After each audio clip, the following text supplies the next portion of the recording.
तो लीजिए सुनिए मुंशी प्रेमचंद जी की लोकप्रिय कहानी मंदिर। मात्र प्रेम तो धन्य है संसार में, और जो कुछ है मिथ्या है, निसार है। मात्र प्रेम ही तो सत्य है, अक्षय है, अनश्वर है। 3 दिन से सुखिया के मुंह में अन्न का एक दाना न गया था, न पानी की एक बूंद। सामने पुआल पर माता का नन्हा सा लाल पड़ा करहा रहा था। आज 3 दिन से उसने आंखें न खोली थी। कभी उसे गोद में उठा लेती, कभी पुआल पर सुला देती। हंसते खेलते बालक को अचानक क्या हो गया यह कोई नहीं बताता।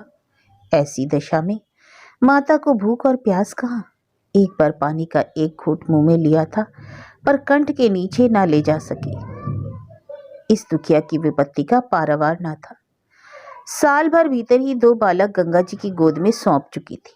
पतिदेव तो पहले ही सिधार चुके थे। अब उस अभागिनी के जीवन का आधार अवलंब जो कुछ था वह यही बालक था। हाय, क्या ईश्वर इसे भी इसकी गोद से छीन लेना चाहता है? यह कल्पना करते ही माता की आंखों से झरझर आंसू बहने लगे। इस बालक को वह क्षण भर के लिए अकेला न छोड़ती थी। उसे साथ लेकर घास छीलने जाती, घास बेचने बाजार जाती तो बालक गोद में होता। उसके लिए उसने नन्ही सी खुरपी और नन्ही सी खांची भी बनवा दी थी। जियावन माता के साथ घास छीलता और गर्व से कहता, अम्मा हमें भी बड़ी खुरपी बना दो, हम बहुत सी घास छीलेंगे। तुम द्वारे माची पर बैठी रहना अम्मा, मैं घास बेच लाऊंगा। माँ पूछती, हमारे लिए क्या क्या लाओगे बेटा? जियावन लाल लाल साड़ियों का वादा करता, अपने लिए बहुत सा गुड़ लाना चाहता था। वे ही भोली भोली बातें इस समय याद आ आकर माता के हृदय को शूल के समान भेद रही थी। जो बालक देखा यही कहता कि किसी की नजर लग गई है, पर किसकी ढीठ है, किसकी नजर है? इस विधवा का भी संसार में कोई वैरी है? अगर उसका नाम मालूम हो जाता तो सुखिया जाकर उसके चरणों में गिर पड़ती और बालक को उसकी गोद में रख देती। क्या उसका हृदय दया से ना पिघल जाता? पर नाम कोई नहीं बताता। हाय, किससे पूछूं, क्या करे? 3 पहर बीत चुकी थी। सुखिया का चिंता व्यथित चंचल मन कोठे कोठे दौड़ रहा था। किस देवी की शरण जाए, किस देवता की मनौती करे। इसी सोच में पड़े पड़े उसे एक झपकी आ गई। क्या देखती है, उसकी स्वामी आकर बालक के सिरहाने खड़ा हो जाता है और बालक के सिर पर हाथ फेंक कर कहता है, रो मत सुखिया, तेरा बालक अच्छा हो जाएगा। कल ठाकुर जी की पूजा कर दे, वही तेरे सहायक होंगे। यह कहकर वह चला गया। सुखिया की आंख खुल गई। अवश्य ही उसके पतिदेव आए थे।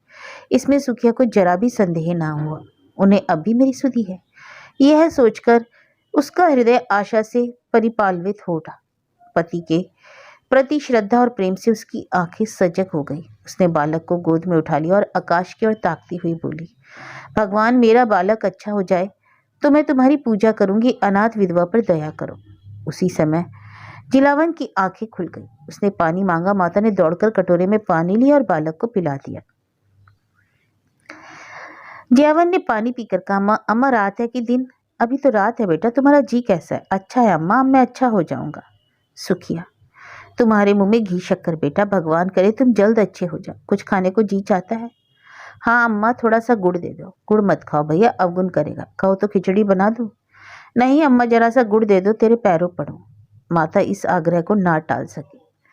उसने थोड़ा सा गुड़ निकालकर जियावन के हाथ पर रख दिया। हाड़ी का ढक्कन लगाने जा रही थी कि किसी ने बाहर से आवाज दी। हाड़ी छोड़कर वह किवाड़ खोलने लगी। जियावन ने गुड़ की 2 पिंडियां निकाल ली और जल्दी जल्दी चट कर गया। दिन भर जियावन की तबीयत अच्छी रही। उसने थोड़ी सी खिचड़ी भी खाई। 2-1 बार धीरे धीरे द्वार पर भी आया और हमजोलियों के साथ खेल न सकने पर भी उन्हें खेलते देखकर उसका जी बहल गया। सुखिया ने समझा बच्चा अच्छा हो गया। 2-1 दिन में जब पैसे हाथ में आ जाएंगे तो वह एक दिन ठाकुर जी की पूजा करने चली जाएगी। जाड़े के दिन झाड़ू बुहारू नहाने धोने और खाने पीने में ही कट गए। मगर जब संध्या समय फिर जियावन का जी भारी हो गया तो सुखिया घबरा उठी। तुरंत मन में शंका उत्पन्न हुई कि पूजा में विलंब करने से ही तो बालक फिर मुरझा गया है। अभी थोड़ा सा दिन बाकी था। बच्चे को लिटाकर वह पूजा का सामान तैयार करने लगी। फूल तो जमींदार के बगीचे में मिल गए। तुलसी दल द्वार पर ही था, पर ठाकुर जी के भोग के लिए कुछ मिष्ठान तो चाहिए, नहीं तो गांव वालों को बांटेगी क्या? चढ़ाने के लिए कम से कम 1 आना तो चाहिए। सारा गांव छाना ही, कहीं पैसे उधार न मिले। अब वह हताश हो गई। हाय रे आदिन, कोई 4 आने पैसे भी नहीं देता। आखिर उसने अपने हाथों के चांदी के कड़े उतारे और दौड़ी हुई बनिए की दुकान पर गई। कड़े गिरवी रखे, बतासे लिए और दौड़ी हुई घर आई। पूजा का सामान तैयार हो गया। उसने बालक को गोद में उठाया और दूसरे हाथ में पूजा की थाली लिए मंदिर की ओर चली। मंदिर में आरती का घंटा बज रहा था। 10-5 भक्तजन खड़े स्तुति कर रहे थे। इतने में सुखिया जाकर मंदिर के सामने खड़ी हो गई। पुजारी ने पूछा, क्या रे, क्या करने आई है? सुखिया चबूतरे पर आकर बोली, ठाकुर जी को मनौती की थी महाराज, पूजा करने आई हूं। पुजारी जी दिन भर जमींदार के असामियों की पूजा किया करते थे और शाम सवेरे ठाकुर जी की। रात को मंदिर में ही सोते थे। मंदिर में ही अपना भोजन भी बनता था, जिससे ठाकुर द्वारे की सारी अस्तकारी काली पड़ रही थी। स्वभाव के बड़े दयालु थे, निष्ठावान ऐसे कि चाहे कितनी ही ठंड पड़े, कितनी ही ठंडी हवा चले, बिना स्नान किए मुंह में पानी तक न डालते थे। अगर इस पर भी उनके हाथ और पैरों में मैल की मोटी तह जमी हुई थी तो इसमें उनका क्या दोष था? पुजारी जी बोला, तो क्या भीतर आएगी? हो तो चुकी पूजा, यहाँ आकर भ्रष्ट मत कर। एक भक्तजन ने कहा, ठाकुर जी को अब पवित्र करने आई है। सुखिया ने बड़ी दीनता से कहा, ठाकुर जी के चरण छूने आई हूँ सरकार, पूजा की सब सामग्री लाई हूँ। पुजारी, कैसी बेसमझी की बात करती है, कुछ पगली तो नहीं हुई है? भला तू ठाकुर जी को कैसे छुएगी? सुखिया को अब तक कभी ठाकुर द्वारे में आने का अवसर न मिला था। आश्चर्य से बोली, सरकार वह तो संसार के मालिक है, उनके दर्शन से तो पापी भी तर जाता है, मेरे छूने से उन्हें छूत लग जाएगी। पुजारी, अरे तू चमारिन है कि नहीं रे? तो क्या, भगवान ने चमारों को नहीं सृजा है? चमारों का भगवान कोई और है? इस बच्चे की मनौती है सरकार। इस पर भी वही भक्त महोदय जो अब स्तुति समाप्त कर चुके थे डपट कर बोले, मार के भगा दो चुड़ैल को, भ्रष्ट करने आई है, फेंक दो थाली वाली। संसार में तो आप ही आग लगी हुई है, चमार भी ठाकुर जी की पूजा करने लगेंगे तो पृथ्वी रहेगी कि रसातल को चली जाएगी? दूसरे भक्त महाशय बोले, अब बेचारे ठाकुर जी को भी चमारों के हाथ का भोजन करना पड़ेगा, अब प्रलय होने में कुछ कसर नहीं। ठंड पड़ रही थी, सुखियां कांप रही थी और यहाँ धर्म के ठेकेदार लोग समय की गति पर आलोचनाएं कर रहे थे। बच्चा मारे ठंड के उसकी छाती में घुसा जाता था, किंतु सुखियां वहां से हटने का नाम न लेती थी। ऐसा मालूम होता था कि उसको दोनों पांव भूमि में पड़ गए। रह रहकर उसके हृदय में ऐसा उद्गार उठता कि जाकर ठाकुर जी के चरणों में गिर पड़े। ठाकुर जी क्या इन्हीं के हैं? हम गरीबों के उनसा कोई नाता नहीं। ये लोग कौन होते हैं रोकने वाले? पर भय था। भय होता था कि इन लोगों ने कहीं सचमुच थाली वाली फेंक दी तो क्या करूंगी? दिल में ऐठ कर रह जाती। सहसा एक सूझी। वह वहां से कुछ दूर जाकर एक वृक्ष के नीचे अंधेरे में छिप कर इन भक्तजनों के जाने की राह देखने लगी। आरती और स्तुति के पश्चात भक्तजन बड़ी देर तक श्रीमद् भागवत का पाठ करते रहे। उधर पुजारी जी ने चूल्हा जलाया, खाना पकाने लगे। चूल्हे के सामने बैठे हुए हूं हूं करते जाते और बीच बीच में टिप्पणियां भी करते जाते। 10 बजे रात तक कथा वार्ता होती रही और सुखिया वृक्ष के नीचे ध्यान अवस्था में खड़ी रही। सारे भक्त लोगों ने एक एक करके घर की राह ली। पुजारी जी अकेले रह गए। अब सुखिया आकर मंदिर के बरामदे के सामने खड़ी हुई, जहां पुजारी जी अकेले आसन जमाए बटलोई का शुद्धावर्धक मधुर संगीत सुनने में मग्न थे। पुजारी ने आहट पाकर गर्दन उठाई तो सुखिया को खड़ी देखा चिढ़कर बोले, क्यों रे, तू अभी तक खड़ी है? सुखिया ने थाली जमीन पर रख दी और एक हाथ फैलाकर भिक्षा प्रार्थना करती हुई बोली, महाराज जी मैं अभागिन हूँ, यही बालक मेरे जीवन काल में, मुझ पर दया करो। 3 दिन से इसने सिर नहीं उठाया, तुम्हें बड़ा जस होगा महाराज जी। कहते कहते सुखिया रोने लगी। पुजारी जी दयालु तो थे, पर चमारिन को ठाकुर जी के समीप जाने का अश्रुतपूर्वक घोर पातक वह कैसे कर सकते थे? ना जाने ठाकुर जी इसका क्या दंड दे। आखिर उनके भी तो बाल बच्चे थे। कहीं ठाकुर जी कुपित होकर गांव का सर्वनाश न कर दें। बोले, घर जाकर भगवान का नाम ले, तेरा बालक अच्छा हो जाएगा। मैं ये तुलसी दल देता हूँ, बच्चे को खिला दे, चरणामृत उसकी आंखों में लगा दे, भगवान चाहेंगे तो सब अच्छा ही होगा। सुखिया, ठाकुर जी के चरणों पर गिरने न दोगे? महाराज जी बड़ी दुखिया हूँ, उधार लेकर पूजा की सामग्री जुटाई। मैंने कल सपना देखा था महाराज जी कि ठाकुर जी की पूजा कर तो तेरा बालक अच्छा हो जाएगा, तभी दौड़ी आई। मेरे पास 1 रुपया है, वह मुझसे ले लो, पर मुझे एक क्षण भर ठाकुर जी के चरणों पर गिर लेने दो। इस प्रलोभन ने पंडित जी को एक क्षण के लिए विचलित कर दिया, किंतु मूर्खता के कारण ईश्वर का भय उनके मन में कुछ कुछ बाकी था। संभल कर बोले, अरे पगली, ठाकुर जी भक्तों के मन का भाव देखते हैं, चरण पर गिरना नहीं। ते सुना नहीं, मन चंगा तो कटौती में गंगा। मन में भक्त ना हो तो लाख कोई भगवान के चरणों में गिरे, कुछ ना होगा।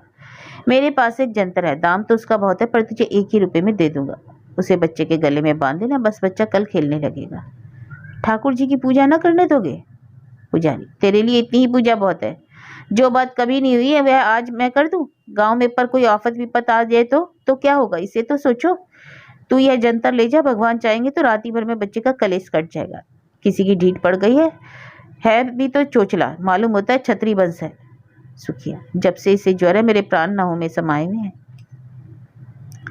पुजारी, बड़ा होनहार बालक है, भगवान इसे जिलाते तो तेरे सारे संकट हर लेगा। यहाँ तो बहुत खेलने आया करता था, इधर 2-3 दिन से नहीं देखा था। सुखिया, जो जंतर को कैसे बांधूंगी महाराज? पुजारी, कपड़े में बांध कर देता हूँ, बस गले में पहना देना। अब तू इस बेला में नवीन बस्तर कहाँ खोजने जाएगी?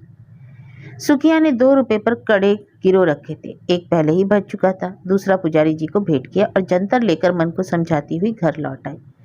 सुखिया ने घर पहुंचकर बालक के गले में जंतर बांध दिया। ज्यों ज्यों रात गुजरती थी उसका ज्वर बढ़ता जाता था, यहाँ तक कि 3 बजते बजते उसके हाथ पांव शीतल होने लगे। घबरा गई, सोचने लगी, हाय मैं व्यर्थ की संकोच पड़ी रही और बिना ठाकुर जी के दर्शन किए चली आई। अगर मैं मंदिर चली जाती और भगवान के चरणों पर गिर पड़ती तो कोई मेरा क्या कर लेता? यही ना होता, लोग मुझे धक्के मारकर निकाल देते, शायद मारते भी, पर मेरा मनोरथ तो पूरा हो जाता। यदि मैं ठाकुर जी के चरणों को अपने आंसू से भिगो देती और बच्चे को उनके चरणों में सुला देती तो क्या उन्हें दया न आती?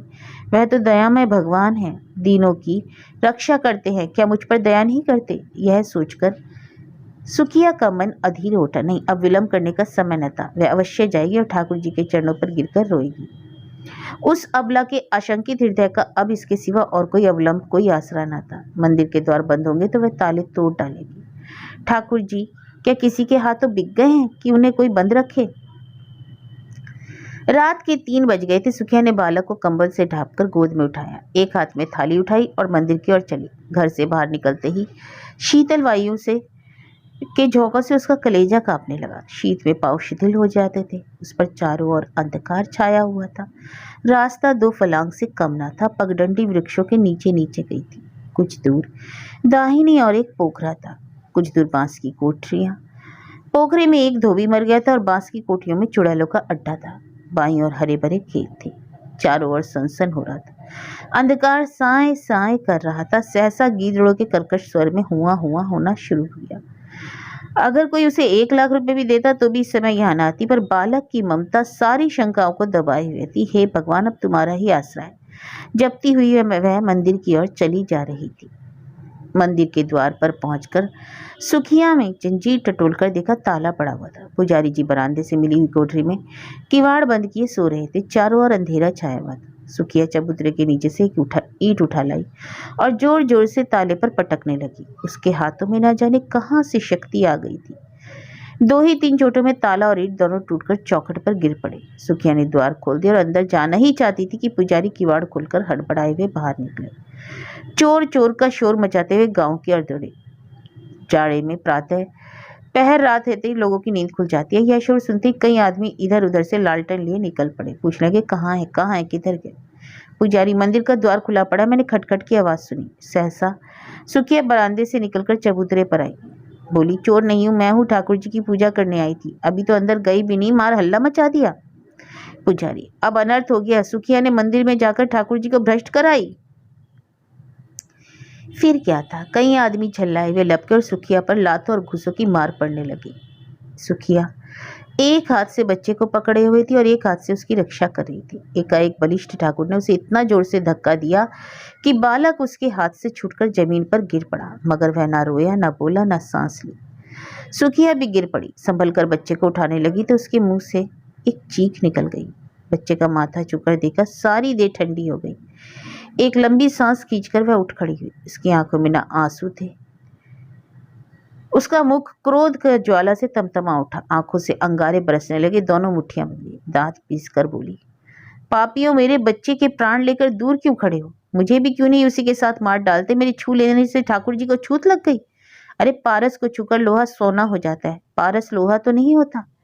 मेरे छूने से ठाकुर जी अपवित्र हो जाएंगे। मुझे बनाया तो छूत नहीं लगी। लो लो, अब कभी ठाकुर जी को छूने नहीं आऊंगी। ताले में बंद रखो, पहरा बैठाओ। हाय हाय, तुम्हें दया छू भी नहीं गई? तुम इतने कठोर हो गए? बाल बच्चे वाले होकर भी तुम्हें एक अभागिन माता पर दया न आई, जिस पर धर्म के ठेकेदार बनते हो? तुम सब के सब हत्यारे हो, निपट हत्यारे। डरो मत, मैं थाना पुलिस नहीं जाऊंगी, मेरा न्याय भगवान करेंगे। अब उन्हीं के दरबार में मैं फरियाद करूंगी। किसी ने चू ना की, कोई मिनमिनाया तक नहीं। पाषाण मूर्तियों की भांति सब के सब सिर झुकाए खड़े हैं। इतनी देर में सारा गांव जमा हो गया। सिकंदर ने एक बार फिर बालक के मुख की ओर देखा। मुख से निकला, हाय मेरे लाला। फिर मैं मूर्छित होकर गिर पड़ी और उसके भी प्राण निकल गए। बच्चे के लिए प्राण दे दिए। हे माता, तू धन्य है। तुम जैसी निष्ठा, तुम जैसी श्रद्धा और तुझ जैसा विश्वास देवताओं को भी दुर्लभ है।